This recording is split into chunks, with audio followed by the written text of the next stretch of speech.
à toutes et à tous, bienvenue dans cette nouvelle vidéo qui est mon bilan culturel du mois de décembre. Avant toute chose, je voulais vous souhaiter un joyeux Noël parce que là, je tourne cette vidéo, on est le 26 décembre. J'espère que vous passez de très bonnes fêtes à l'heure où je tourne cette vidéo. Mais là, le jour où je la posterai, on sera sûrement le 1er janvier, donc je vous souhaite également une bonne année. Quant à moi, j'ai eu à Noël de superbes micros qui vont me servir à avoir un bon son sur mes vidéos. En plus, c'est des petits micros cravates et tout ça. Bon, je fais pas du tout de placement de produit. Mais voilà, je vais juste te dire que pour l'instant, je peux pas les utiliser parce qu'il manque un câble. Mais très bientôt, pour ma prochaine vidéo, je pourrai les utiliser. Donc, j'ai hâte. Vous remarquez que je ne suis pas dans mon appartement, que c'est pas le décor habituel puisque je suis actuellement chez mes grands-parents vu que c'est Noël. Donc voilà, on a mis un petit feu. Et donc, je vais faire un mini bilan d'abord du Poitiers Film Festival. Donc, c'est le festival dont je vous ai parlé dans ma dernière vidéo, qui est un festival de cinéma, comme je disais, où j'ai été jury étudiant et où j'ai pu assister à la diffusion de environ, je crois que c'était 35 courts-métrages de films de fin d'études de différentes écoles de cinéma du monde entier. Et donc très rapidement, c'était incroyable pendant une semaine, vraiment du samedi au jeudi soir. J'ai vu 5 à 9, 10 courts-métrages par jour. Donc c'était une superbe expérience de voir autant de courts-métrages différents. On prenait des notes à chaque fois pour garder en mémoire parce que 35 ça fait beaucoup. On a fait plusieurs réunions pour débattre de ce qu'on gardait, ce qu'on gardait pas, pourquoi et tout ça. Donc c'était super intéressant. Et puis au final, on en a élu un qui s'appelle, je vais vous mettre la référence parce que j'ai oublié le nom du réalisateur, mais ça s'appelle I Was Never Really Here. Mais il y avait tellement de courts-métrages que moi personnellement j'ai adoré. Et puis à la fin, j'ai d'ailleurs pu rencontrer les réalisateurs qui étaient présents. Donc j'ai pu discuter avec eux. Bon voilà. Maintenant on va passer au jingle.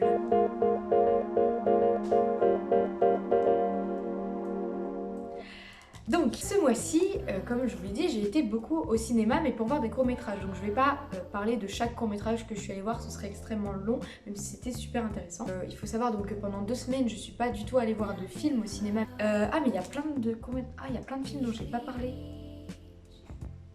Bon, c'est pas grave, mais de toute façon, il y en a encore plein que j'ai vus, donc je vais pas pouvoir vous parler de tout ça, mais il y en a que j'ai vu en avant-première, donc j'en parlerai à ce moment-là. Mais donc, pendant 2 semaines, j'ai rattrapé tous les films que j'ai pas pu aller voir avant, donc je vais vous en parler maintenant. Donc je vais pas faire dans l'ordre, mais alors je suis déjà allée voir Les 3 Mousquetaires, donc la partie 2 sur Milady. Donc joué par Eva Green, réalisé par Martin Bourboulon. Alors déjà rapidement j'ai vu le 1 parce qu'il y avait François Civil, Romain Duris et Pio Marmaille qui sont certains de mes acteurs préférés français actuellement. Donc j'étais très heureuse de les retrouver dans ce second opus, je sais pas si vous parlez d'opus mais voilà. Donc le 1 j'avais bien aimé, en vrai c'est très banal dans la manière dont c'est filmé et c'est exactement la même chose dans le deuxième. C'est-à-dire que c'est agréable à regarder parce que notamment pendant les scènes de combat, il y a une alternation entre la caméra portée, donc on est directement sur le terrain avec les personnages qui se battent, donc notamment quand ils vont prendre le château de La Rochelle qui a d'ailleurs été tourné à Saint-Malo, donc ça ressemble pas trop à La Rochelle, mais enfin le château, je sais pas, le fort de La Rochelle, bref. Et donc on a tous ces plans en caméra portée où vraiment on est avec les personnages dans l'action, on voit toutes les personnes qui sont tuées, tout ça, et qui alternent avec des plans au drone, donc qui sont filmés du dessus, où on voit bien les déplacements de chaque personnage, où est-ce qu'ils se dispersent, qui arrive au loin. Donc ça c'est plutôt agréable parce que vraiment on est accompagné, enfin le spectateur est accompagné dans ces scènes-là. Mais après au niveau de la compréhension en elle-même dans le film entier, parce que la compréhension de la bataille, on comprend assez facilement qui est avec qui et tout ça. Mais après au niveau des personnages en eux-mêmes, comment ils sont situés, moi franchement j'étais perdue entre Richelieu, moi je pensais qu'il était allié à la reine mais en fait pas du tout. Désolée, c'est un spoil du 1 donc j'espère que vous l'avez vu. On comprend pas vraiment qui est avec qui défend qui. Pourtant il y a un petit résumé au début du film, je pense que c'était une bonne idée de faire ce petit résumé au départ, mais franchement ça a pas trop aidé en fait pour le reste.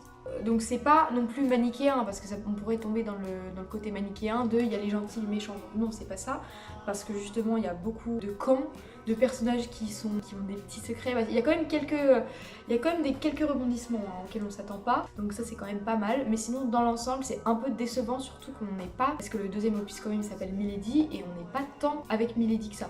Enfin, elle est un peu mise à l'écart et surtout il y a des personnages comme Aramis et Porthos qui sont vraiment mis de côté. Enfin, ils ont, à part le fait qu'ils soient reliés par la sœur de Aramis qui va se marier avec Porthos, désolé encore un spoil, mais à part ça, il n'y a pas vraiment d'intrigue pour eux, donc ils sont pas trop développés, c'est un peu dommage. Et pour moi d'ailleurs, je pense que le 3e épisode, parce qu'il me semble qu'il y aura un 3e film, ce sera porté sur Athos qui est joué par Vincent Cassel, parce que tout simplement il se passe un truc à la fin du 2 qui nous montre que quand même, je pense que ce sera les 3 mousquetaires de Athos. On va passer au second film, Killer of the Flower Moon de Martin Scorsese, que j'ai vu le même jour que Les Trois Mousquetaires. Bon, c'est un film très très long, il dure plus de 3h30, mais il y a du rythme, donc on s'ennuie pas tant que ça. Enfin, on pourrait croire qu'en 3h30 on s'ennuie, mais franchement, la manière dont le film est construit, on s'ennuie pas parce que du coup, ça parle de quoi? J'ai pas dit de quoi ça parlait l'autre. Celui-ci, ça parle de. C'est dans les années 1920. On a un homme qui est joué par Leonardo DiCaprio qui arrive aux États-Unis. Je sais plus dans quelle région c'est. C'est dans une ville où la tribu Osage, donc qui est une tribu native amérindienne, est très riche parce qu'ils ont le pétrole entre leurs mains. Ce qui fait que, à côté des Américains, les Américains ils sont plus pauvres que les tribus amérindiennes. Donc c'est assez original déjà, et c'est adapté d'une histoire vraie, ça il me semble que ça a vraiment existé. Et donc on a cet homme qui vient et qui se marie avec une des femmes de la tribu Osage, et ils vont être confrontés à une série de meurtres des Amérindiens Osage, et donc il y a le FBI qui va venir pour faire une enquête. Donc voilà, c'est un film qui est très bien construit, on connaît bien la patte de Martin Scorsese avec tous les plans, avec la prison, les barreaux, le côté sombre, le côté enquête. Bon, Leonardo DiCaprio fait encore une prestation assez forte, qui mêle à la fois l'incompréhension, la peur, la tristesse, mais aussi l'idiotie quelque part. Je sais plus, j'en parlais avec une pote qui me disait que quand même il avait quand même l'air un peu idiot quelquefois dans son personnage évidemment. Et on découvre aussi l'actrice Lily, je ne sais plus son famille, excusez-moi, qui est... Enfin moi je l'avais déjà vue dans un film qui s'appelle First Cow, j'avais pas capté que c'était elle, et franchement elle est absolument éblouissante dans ce film, elle est magnifique déjà physiquement, et puis elle a un jeu qui colle parfaitement avec son personnage. Donc voilà pour ce film, mais parfois, juste un petit peu négatif, parfois il est un peu prévisible. Donc voilà, j'avais prédit quelques petits éléments du film. J'espère que... Mamie, est-ce que tu peux venir 2 secondes s'il te plaît? Est-ce que tu peux me dire si de haut on voit la couverture? Est-ce qu'on voit la couverture dans le cadre? Non. Ah merde, je vais reculer un peu. Là on voit? Ah oui, Super. un petit peu. Voilà, on va plutôt faire comme ça, voilà. Bien. Pas trop. Oh, ça c'est beau. Oui, c'est beau là. Ouais. Bon, je vais pas recommencer, mais du coup, c'est avec le nouveau cadrage de la vidéo. Bref, bon, alors, on continue. Nouveau film, alors ça, c'est un film que j'ai vu vraiment cette semaine. Il était incroyable, j'ai adoré. Ça s'appelle Perfect Days de Wim Wenders. Donc, c'est d'ailleurs le 2e film de Wim Wenders dont je vous parle, parce que j'étais allée voir Anselme, documentaire sur Anselme Kiefer. Et là, donc Perfect Days, alors on n'est pas du tout sur le même style. C'est filmé à Tokyo. En gros, c'est juste l'histoire d'un homme. C'est vraiment génial. C'est un homme qui vit seul à Tokyo. Assez maniaque quand même comme personnage.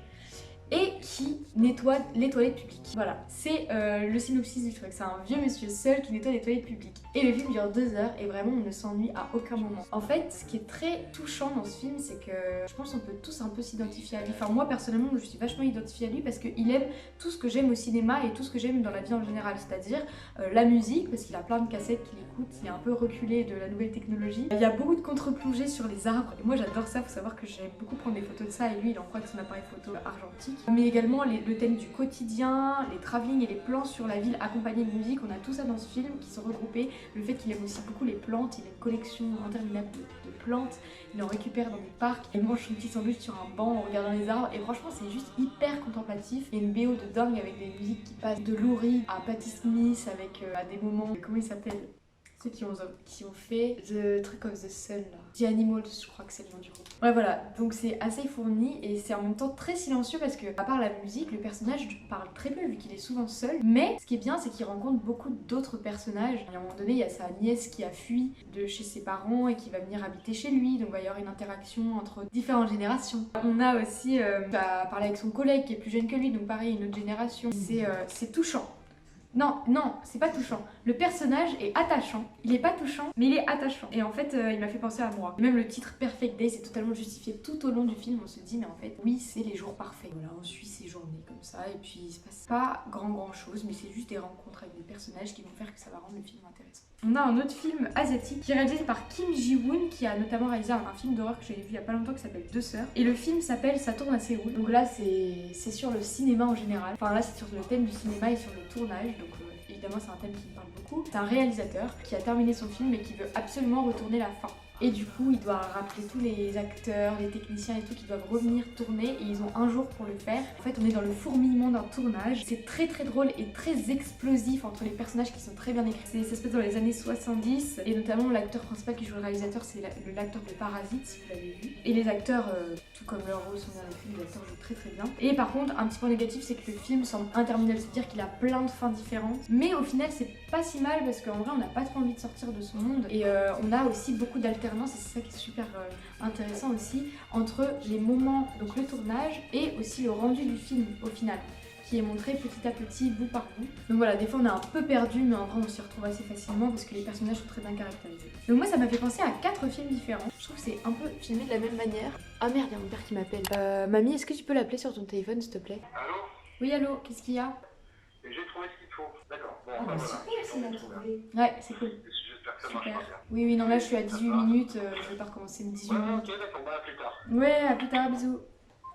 Bon bah, mon père a trouvé le câble, c'est parfait. Mais je vais pas l'utiliser pour cette vidéo parce que du coup, vu comment j'ai avancé, je vais pas, ça va modifier le son et tout. Donc qu'est-ce que je disais? Oui, donc ça m'a fait penser à 4 films. Donc le premier c'est The Office, donc série.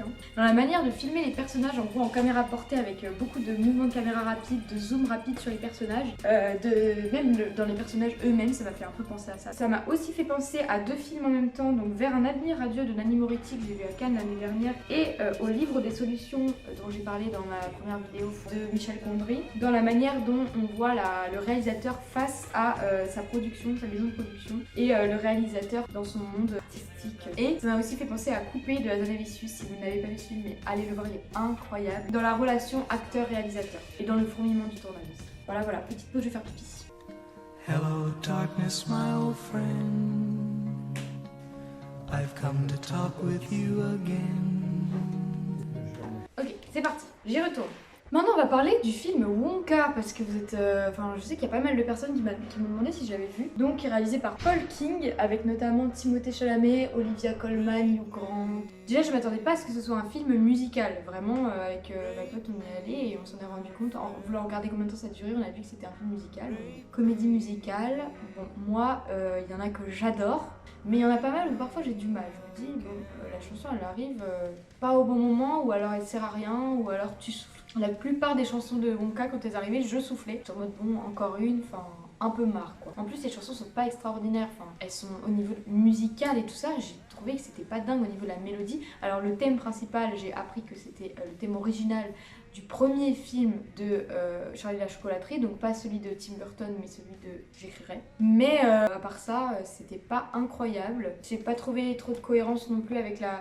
Parce que c'est vrai que ok, il y a eu une première version d'adaptation du livre de Roald Dahl, mais la plupart de... Enfin, le plus grand public a vu la version de Tim Burton. Et c'est vrai que je n'ai pas lu le livre, mais on ne retrouve pas du tout dans Wonka l'histoire du père dentiste qui l'a traumatisé, enfin bref voilà. Ça on ne le retrouve pas du tout dans Wonka et c'est un peu dommage parce que du coup là on a une autre histoire avec sa mère et tout ça, bon c'est une autre manière de l'aborder, donc je sais pas dans le livre comment c'est abordé, si on a plutôt le côté de la mère, si on a plutôt le côté du père. Mais disons que ça m'a un peu déçue et après en soi le film n'était pas nul, hein, mais il n'était pas formidable au niveau image, on est plutôt côté Mary Poppins avec les vieux studios américains, donc ça veut un peu rendre hommage je pense à ça. Mais ce film m'a pas transcendé, hein. Vraiment pas du tout. Déjà moi je m'attendais à ce qu'il y ait beaucoup plus de... à ce qu'il voyage et tout ça, et non il reste toujours dans sa petite ville en Angleterre. Pareil très manichéen avec vraiment les 3 méchants et le gentil. Bon voilà, c'est vraiment pas un film extraordinaire. Je pense que c'est bien pour les enfants pour Noël mais sans plus. Et je vais vous parler enfin d'un film qui est pour moi mon préféré de l'année je pense. C'est le film qui s'appelle Conan de Bertrand Mandico. Alors ce n'est pas Conan le barbare avec Arnold Schwarzenegger là, je sais pas comment on dit. Alors c'est vraiment une version féministe. En fait je crois que c'est le réalisateur, il a voulu reprendre du coup Conan le barbare, un peu la mythologie. Parce qu'en gros Conan c'est quoi? C'est un personnage qui est barbare, voilà. Sauf que là c'est repris un peu de manière féministe avec un casting quasiment exclusivement féminin. Je crois qu'il y a qu'un seul acteur masculin à un moment donné, mais sinon c'est que des femmes. Et en gros ça parle d'une jeune fille qui s'appelle Conan, qui a dans la vingtaine, enfin dans la quinzaine je crois, elle a à peu près 15 ans au départ, qui voit sa mère mourir devant ses yeux et qui va passer sa vie à vouloir se venger contre la personne qui a tué sa mère. Et du coup c'est pour ça qu'elle est renommée la barbare. Et en gros ce film est super... en gros déjà il est construit un peu normalement. Il a une structure narrative assez basique. Au départ en fait c'est quand même une vieille dame qui va rencontrer une autre personne qui va lui raconter son passé. C'est juste un énorme flashback pendant tout le film. On raconte l'histoire de Conan, donc c'est assez basique dans l'histoire, c'est juste l'histoire d'un personnage. Mais la manière dont c'est tourné, déjà c'est en noir et blanc avec quelquefois des flashs de couleurs. On a des mélanges entre paillettes et sang, mais en noir et blanc toujours, ce qui rend... Mais ça donne une image, mais...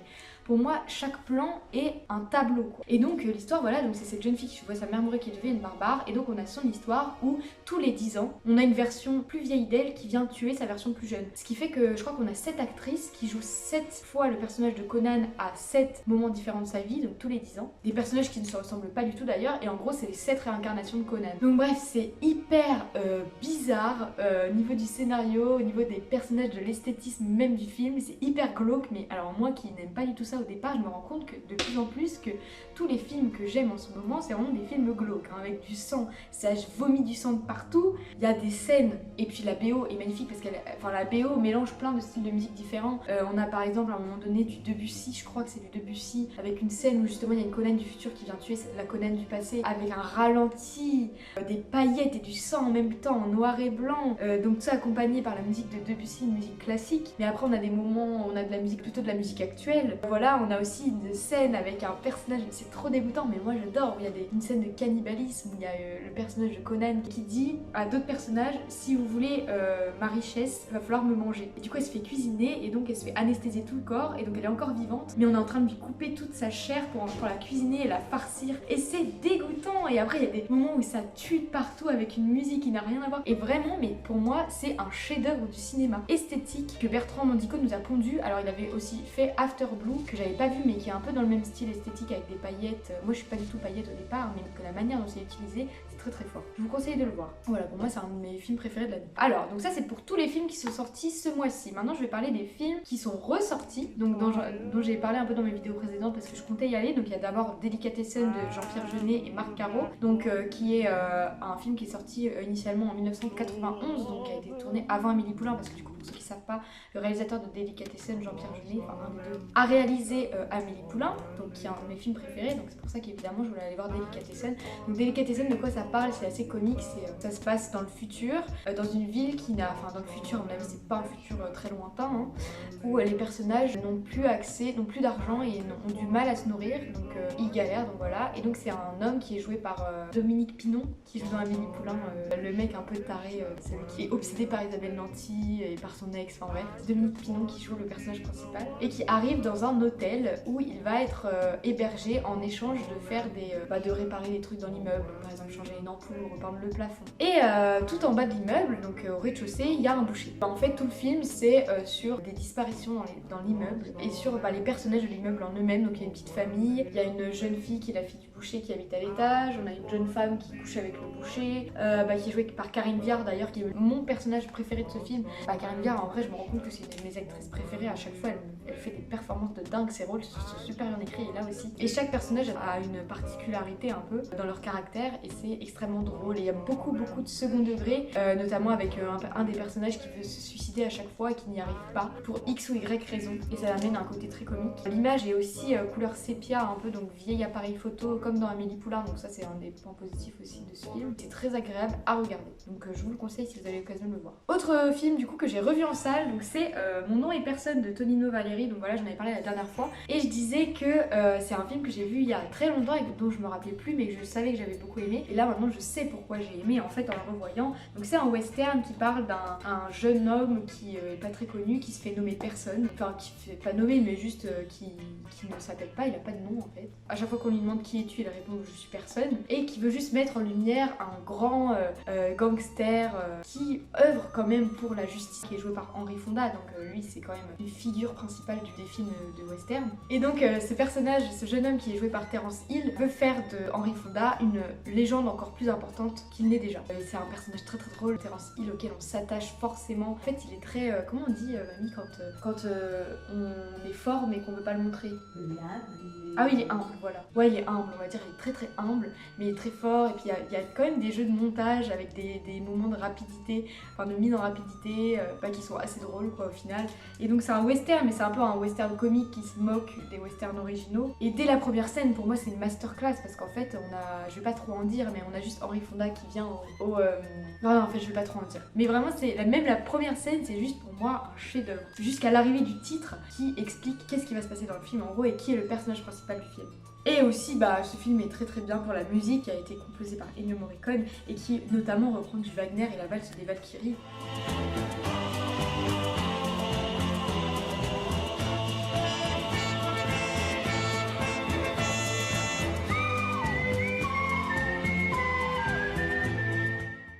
incroyable. Et puis même la musique, le thème principal qui est très connu, bah, je vais vous le mettre tout de suite.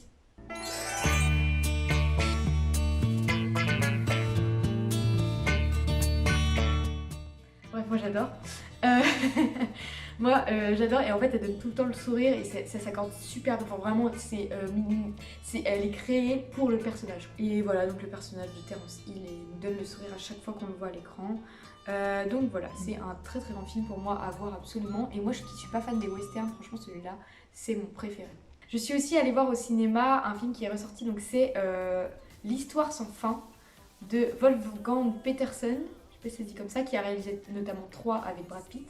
Donc ça c'est un vieux film des années 80 avec des effets spéciaux mais auxquels on ne croit plus du tout, qui ont vraiment mal vieilli, mais qui franchement rend le film super attachant. Bah moi je l'avais vu quand j'étais petite et il m'avait traumatisée. Enfin je pense que les seules personnes avec qui j'ai parlé et qui ont vu aussi le film ont été traumatisées, notamment par, bon, c'est pas trop un spoil, mais au départ il y a le cheval qui est submergé dans les sables mouvants. Moi je me rappelais que de cette scène et franchement elle m'avait traumatisée. J'étais très heureuse quand même de revoir tout ce film. En gros ça parle de quoi? En gros c'est un petit garçon qui depuis que sa mère est morte se réfugie dans la littérature, et là il va découvrir un livre qui s'appelle L'Histoire sans fin, qui est énorme, un très très long livre. Il va se cacher dans le grenier de son école pour le lire pendant une journée et une nuit. Et l'histoire c'est un monde où il y a le néant où il y a le chaos qui est en train de tout ravager, et un autre du coup petit garçon doit aller sauver la princesse pour qu'elle sauve le monde. Enfin bref, toute une histoire avec plein de monstres un peu bizarres, des nains, des ogres, des dragons. Enfin c'est super bien construit, et puis bon c'est bien pour les enfants aussi, même si ça crée des traumas avec la scène du cheval.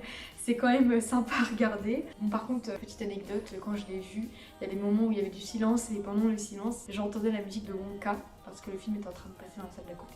Donc bon, surtout à la fin, hein, c'est un peu le moment émouvant, et bah t'entends Oompa Doompa Dido là, je sais pas quoi. Mais bon, c'est pas grave, le film n'en était pas gâché pour autant. On va passer à la deuxième partie, ça fait 37 minutes que je filme. Allons-y, donc on va passer maintenant à mes recommandations pour le mois de janvier, donc j'en ai que 2. Ça va aller vite. À la fois j'ai Le Plongeur de Francis Leclerc que j'ai vu au festival d'Angoulême, donc comme la dernière fois, qui sort le 3 janvier. J'avais vu je crois même le réalisateur qui était là. Alors c'est pas un film incroyable. Déjà de quoi ça parle? Ça parle d'un jeune homme qui est addict aux jeux vidéo et qui va devenir plongeur pour gagner de l'argent parce qu'il a perdu tout son argent aux jeux vidéo. Enfin pas aux jeux vidéo, mais aux jeux dans les bars un peu... Et tu vois mamie, les jeux avec la roulette là, qui tourne avec les jeux de hasard un peu. Enfin, les trois Le bandit manchot. Le bandit manchot. Pardon. Oui, le bandit manchot. Bah peut-être, je connais pas le nom. Bon bref, donc voilà, on suit ce jeune homme et bah il est assez attachant quand même le personnage, mais je vous avoue que je me rappelle pas de ouf. Je me rappelle juste le premier plan, il était hyper satisfaisant. En gros, on est dans une cuisine parce que du coup il est plongeur, mais pas plongeur nageur. Hein. Il est plongeur dans une cuisine, donc il nettoie et tout ça, donc il va rencontrer des personnes, ça va être un peu louche. Il va être dans tout ce monde de la restauration, donc on a tout l'arrière-coulisses de la restauration dans un grand restaurant.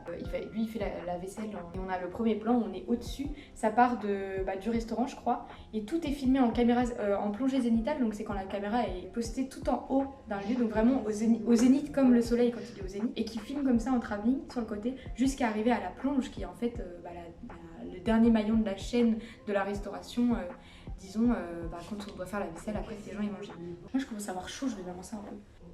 Jeu de casino, le bandit. Ah ouais là c'est un peu un jeu de casino. Alors tu trouves pas? C'est pas grave. Bon c'est le bandit manchot. Machine à sous classique à 3 rouleaux. Oui, voilà ça. Machine à sous à 3 rouleaux, ouais. Voilà, c'est ça. Ok, on apprend des choses tous les jours. Hein. Deuxième film que je vous recommande, c'est Bonnard, Pierre et Marthe. Donc c'est un film qui va sortir le 10 janvier, que j'ai vu au Festival de Cannes. Donc c'est un film de Martin Provost, ou Provost, Martin Provost je crois. Je crois qu'il est un peu spécialisé dans les films...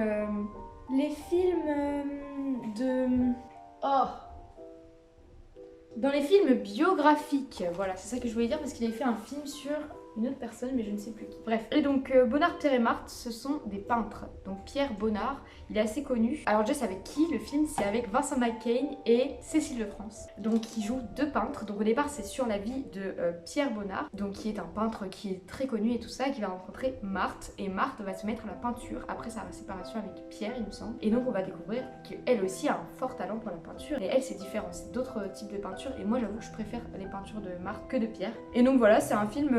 Bon, il est un peu long, je vous avoue, mais au niveau des images, de la lumière, c'est magnifique. Tout se passe dans une maison de campagne avec, on a toute la prolifération de la nature. C'est une histoire d'amour aussi. Et moi, je sais que rien que ça m'avait totalement satisfait. Mais c'est pas le meilleur film que j'ai vu à Cannes, mais il était quand même pas mal. C'est d'ailleurs le premier film que j'ai vu au Festival de Cannes. Bon, ma troisième partie, les films que j'aimerais voir le mois suivant. Donc je vais aller très rapidement. Déjà, il y a un festival qui s'appelle Filmer le travail à Poitiers qui va avoir lieu où je vais être bénévole. Donc j'espère que je vais pouvoir avoir l'occasion de voir certains films. Voilà, je vous mettrai les dates si ça vous intéresse. Il y a aussi le film La vie rêvée de Miss Fran, je sais pas, de Rachel Lambert, dans le 10 janvier, qui est une comédie romantique avec Daisy Ridley. Donc moi, rien que ça, je pense que j'irai le voir. On a également Mean Girl.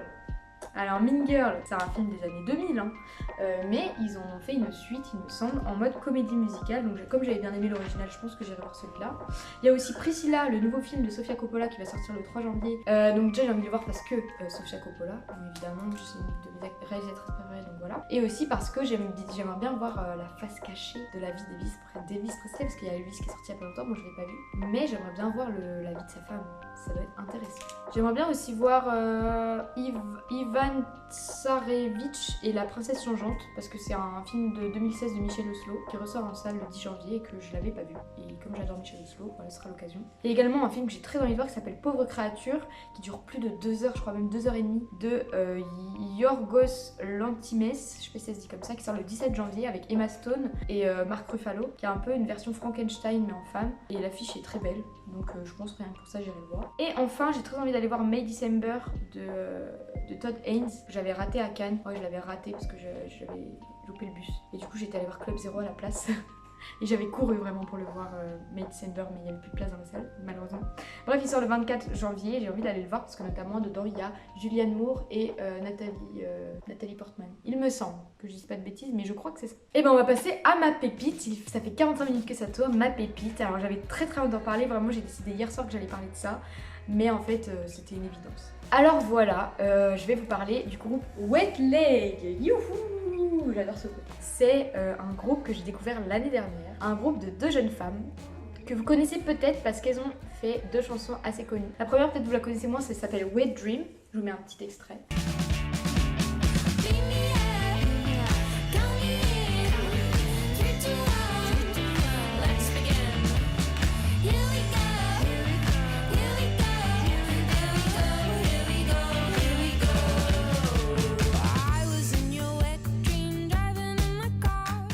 La première que vous connaissez sûrement parce que vraiment c'est ça qui les a fait connaître, c'est Chaise longue. Je vous en mets un extrait.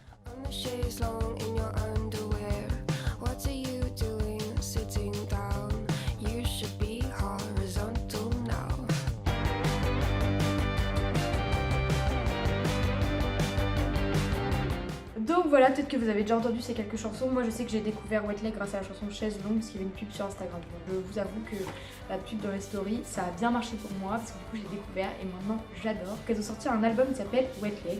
Voilà, donc c'est 2 jeunes femmes qui sont en live accompagnées par 3 hommes qui donc font du rock, donc c'est du rock indépendant. Ce sont 2 amies qui viennent de l'île de Wright en Angleterre.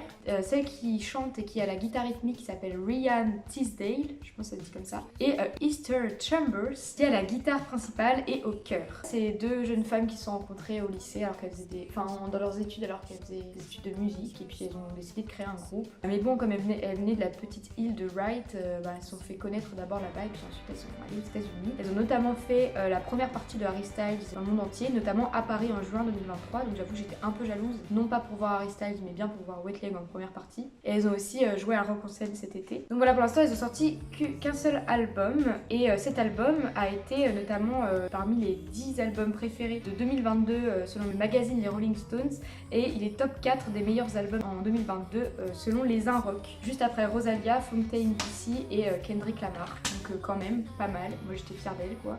Et puis elles ont gagné le Grammy Award du meilleur album de musique alternative en 2023. Donc voilà, et c'est totalement justifié. Pourquoi j'aime, j'ai écrit une page entière de pourquoi j'aime. Donc je vais vous dire pourquoi. Tout d'abord parce que ce sont 2 femmes qui envoient totalement dans leurs textes déjà où elles démontent les mecs, où elles parlent de leurs ex, où elles ont des paroles qui sont assez compréhensibles compréhensible, disons, même si c'est de l'anglais. Avec les bases d'anglais, on comprend ce qu'elle dit et c'est super satisfaisant du coup. Elle parle donc de leur ex, des futilités de notre époque, de leur liberté et affirme les choix qu'elles ont mais aussi leurs doutes. Donc bah c'est assez sympa quoi. Au niveau des textes et même de la musique, c'est totalement jouissif. La musique donne la pêche comme je l'ai écrit, je sais pas si c'était encore cette expression mais voilà. C'est motivant, entraînant et c'est super frais en fait dans leurs paroles et dans la musique. Et dans la musique elle-même, donc elles font leur composition elles-mêmes, elles écrivent leurs paroles. Donc les musiques sont faites d'instruments classiques du rock, donc c'est-à-dire guitare, basse, batterie, avec notamment des petits riffs de guitare accrocheurs ou des rythmes saccadés tels que, petit exemple.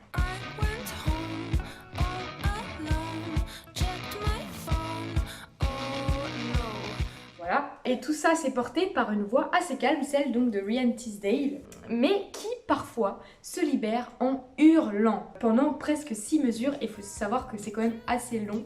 Elle dit à un moment donné dans la chanson Your Mum, Now I've been practicing my longest and loudest scream. Donc ça veut dire je me suis entraînée à faire mon plus fort et mon plus long cri. Here we go, 3, 2, 1, 1, 2, 3, enfin bref, allons-y. Et d'un coup ça hurle. Et j'ai vu des lives qui me donnent trop envie d'y assister, où tout le public se met à hurler en même temps, hyper fort et tout ça, et c'est trop agréable à regarder.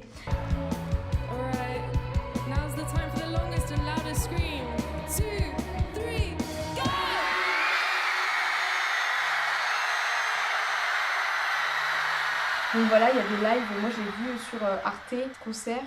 Je crois que c'était le live de Rock en scène, mais vous pouvez encore, alors, il n'est plus disponible celui-là, mais il y a un autre live qui est disponible sur Arte qui dure une demi-heure environ. Ça peut vous donner clairement un aperçu de leur style. Donc voilà, j'ai aussi aperçu quelques influences musicales, donc je vais en citer quelques-unes, faire quelques parallèles. Alors d'abord on a Nirvana, donc notamment le riff de guitare de The Man Who Sold the World, donc la reprise de David Bowie qu'ils avaient fait au concert de MTV. Et on retrouve un peu le même riff dans la chanson I Wanna Go Out, donc je vous fais écouter d'abord The Man Who Sold the World.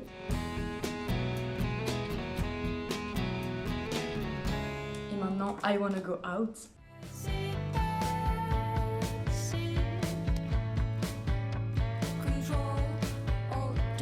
On a également une petite ressemblance avec Pixies, le groupe Pixies dans Where Is My Mind, dont vous connaissez sûrement, avec la voix très aiguë, avec toujours la même chanson I Wanna Go Out. I don't wanna go out, mais qu'est-ce que je raconte? I don't wanna go out.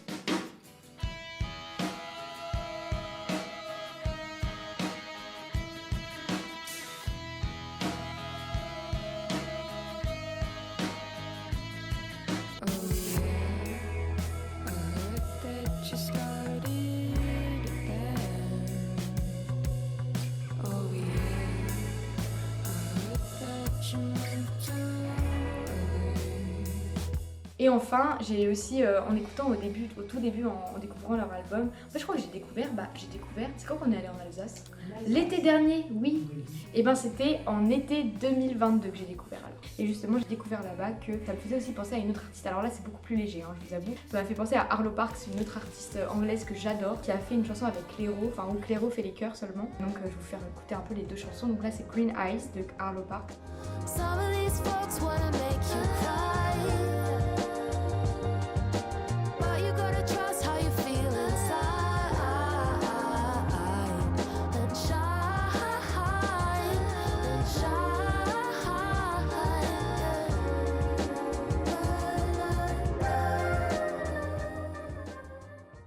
Et Loving You de Wetley.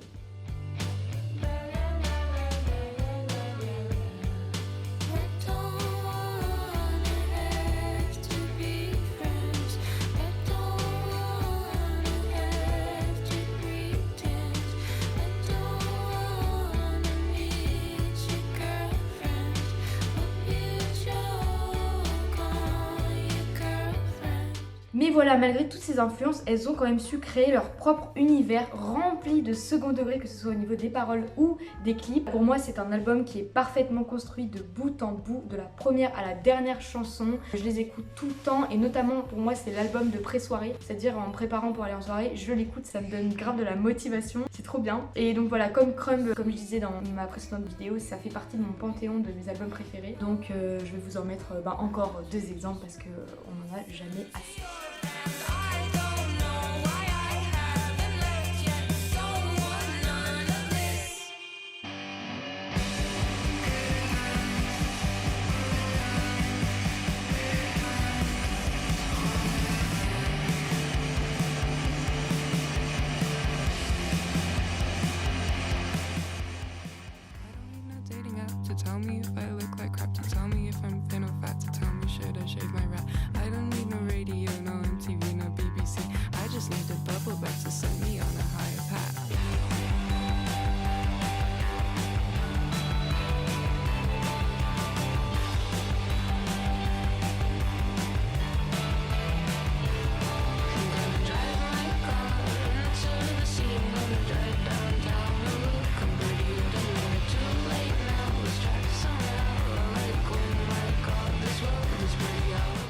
Donc voilà, si ça vous intéresse, fais un cover en 2022 d'une chanson qui s'appelle Piece of Shit qui est dans leur album. Si ça vous intéresse, vous pouvez m'envoyer un message pour que je vous l'envoie.